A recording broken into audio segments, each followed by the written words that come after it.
All right, so we are still in 711. This is just part 2, so that we could break it up. If you're watching this one first by mistake, pause it. Please go back and watch part 1 first. Here we go. Two polygons are congruent if one is the image of the other following a sequence of rigid transformations, reflections, rotations, and translations. That is, there is some sort of sequence of rigid transformations that maps one polygon onto the other.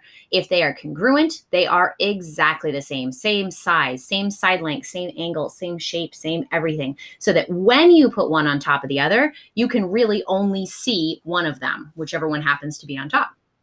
Which of the polygons below appear to be congruent? What sequence of rigid transformations demonstrates the congruence between the polygons? The figures are drawn to scale. Now that's really important because what we're saying is nothing on here has numbers, and it doesn't need to, because if it looks like it's the same length, if you use a ruler, they're the same length, then they really are supposed to be the same length. For each pair of congruent polygons, what can you say about the corresponding angle measures and side lengths? Considering the definition of congruent polygons, why would that have to be true? All right, so let's look for our first pair. The first pair that I notice are E and H. And I notice the E and H appear to be congruent because they had a very, very simple transformation. They also happen to be kind of near each other, which maybe that's why I noticed them first. But if we were to reflect E over a vertical line, we would get H. And it looks like they're pretty close to being lined up. You might need to translate it just a little bit, shift it up just a smidge. But for the most part, it's kind of like your hand. If you were to set your hand down and you were to then flip your hand over, you would reflect one onto the other. So E and H appear to be congruent, and it looks like they were reflected over a vertical line. For example, they could have been reflected over the line x equals 0 if you had the y-axis splitting down the middle. All right, another one that I notice is G and L appear to be congruent. And G and L look like they are the same size, the same shape, but one has been turned, rotated to get the other. So for the most part, you would say that G and L appear to be congruent.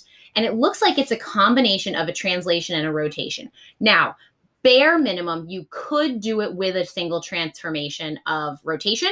If you put like your point, like your center somewhere over here, you might be able to rotate G directly onto L. What most people do is they would rotate G right in its spot and then translate it on top of L. So at a very minimum, you would have to use rotation, but you could also do a combination of translation and rotation.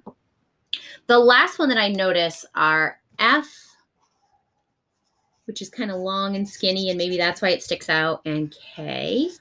And they appear to be congruent, same size, same shape. And it looks like we would need to reflect it. And some people don't notice this right away, but if you notice, this angle is the acute angle, and over here it's on this side. If I only rotated it, it would never fit directly onto the other. You would need some kind of line of reflection. So at the very least, you could reflect one onto the other. That is a possibility. You could also reflect it across a vertical line, meaning if I put a line here, I could reflect it from here to here and then do a combination of translations and rotations, and that would work. Bare minimum, you would need, at the very least, reflection with kind of a creative line of reflection at like a diagonal. All right, next. In problem 7-3, you concluded that if two polygons are congruent, the corresponding angle measures are equal and the corresponding side lengths are equal. So if we look at some of these ones that we marked, we would notice that these two sides on E match up and are congruent with the same two sides on H. The top and the bottom on E congruent to the top and the bottom on H. If we did that with G and L, it might, I don't think it's a rhombus, but it's close. And then F and K, you can see that we did the angles, right, where this acute angle matched this one, this larger obtuse angle matches this larger obtuse angle, and then clearly you've got this little tiny pointy one down here matching this little tiny pointy one. And we don't need to label the third one if the first two are labeled. All right. Are the triangles below congruent? If so, what is the sequence of rigid transformations that maps them? So how do we figure out if they're congruent? We would need to do a couple different things. Either we would need to figure out if they had the same angles. We'd need to figure out if we had the same side lengths. I would go with Pythagorean theorem on this one. I would also, before I did anything else, I would label my corresponding sides. So I might say side AB corresponds to MN. I might say that this 16 BC corresponds to this 16, which is a good sign because we do need all three pairs of corresponding sides to be the same length. And then the long sides appear to be corresponding. So first of all, I can check the angle measures and say this one is 75.75 and this one's 90. So 75.75 plus 90 plus that missing angle A has to add up to 180. That means that the missing side, let's see, would be 165.75 plus side A. And if I take away the 165.75 on both, then I get that missing angle A is 14.25 degrees. That's great. Over here, angle N, which is between the green and the yellow, 14.25. Angle A, which is between the green and the yellow, 14.25. So we are 2 for 2 at this point. 2 right angles, 2 matching 14.25s. And then the last one we need to figure out is L. L should be 75.75. But if we double check it, we would say on this one, we've got a 90 plus a 14.25 plus the missing side L has to add up to 180. Again, every triangle has an interior sum of 180. That gives me 104.25 plus the missing side L. And if I take away the 104.25, I get that the missing side L is 75.75, which makes us 3 for 3. L at 75.75 between the yellow and the orange, and angle C 75.75 between the yellow and the orange. All right, last but not least would be Pythagorean theorem, right? We'd want to prove that all the sides are the same length as well as the angles. So this one I've got a 16, a 63, and the missing hypotenuse. So 63 squared plus 16 squared equals the missing hypotenuse C squared. And on the smaller triangle, right, they don't look the same size to me at a quick glance. It didn't say anywhere in here either, right? The triangles are not drawn to scale. So I can't eyeball it. I can't look at these two and go, nope, not congruent. They don't look the same. A lot of times, especially on standardized tests, they don't look the same. And you have to go with the labels. So on this one, we would have 16 squared plus, there's a missing leg that we don't know, b squared equals the hypotenuse 65 squared. Looks like they probably are going to work out, but let's see. 16 squared is 256. That's one of the ones that we should know. I might use a calculator for 63 squared, 3,969. And when I add them together, 4,225.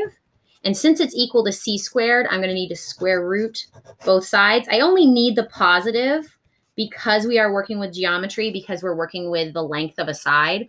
And all of those have a little mark there for feet, that one little mark up in the corner, 65 feet, 16 feet.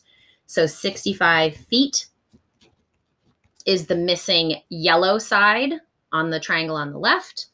Triangle on the right, 16 squared again is 256 plus some missing leg squared equals 4,225. This is looking good. I would have to subtract 256 from both sides. B squared equals 3,969 because it's squared. I'm going to square root both sides. Again, I only need the positive answer because this is geometry and we're talking about the lengths of things. So that 63 is going to be 63 feet. The triangle on the left, 16, 63, 65. Triangle on the right, 16, 63, 65. We do have a pair of congruent triangles. The angles are congruent, the side lengths are congruent. So we would say triangle ABC equals triangle ABC. So we're going to start at A, which is the yellow-green, NML.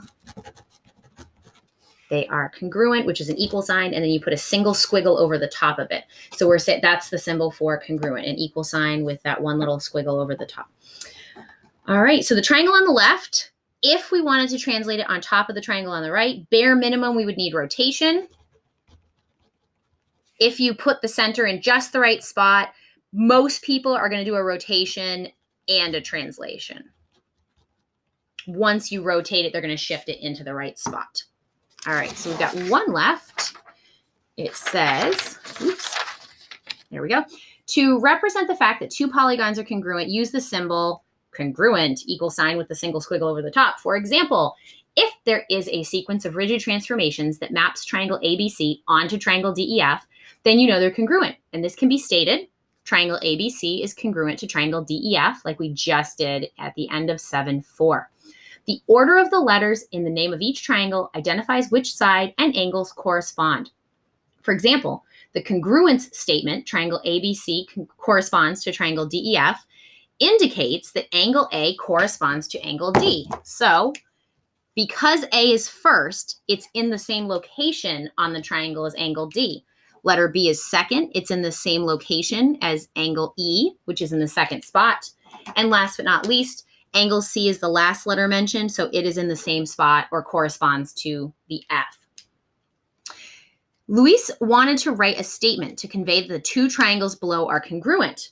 He started with the complete Luis's statement for him and explain how you determined your answer. So he started with triangle MNP.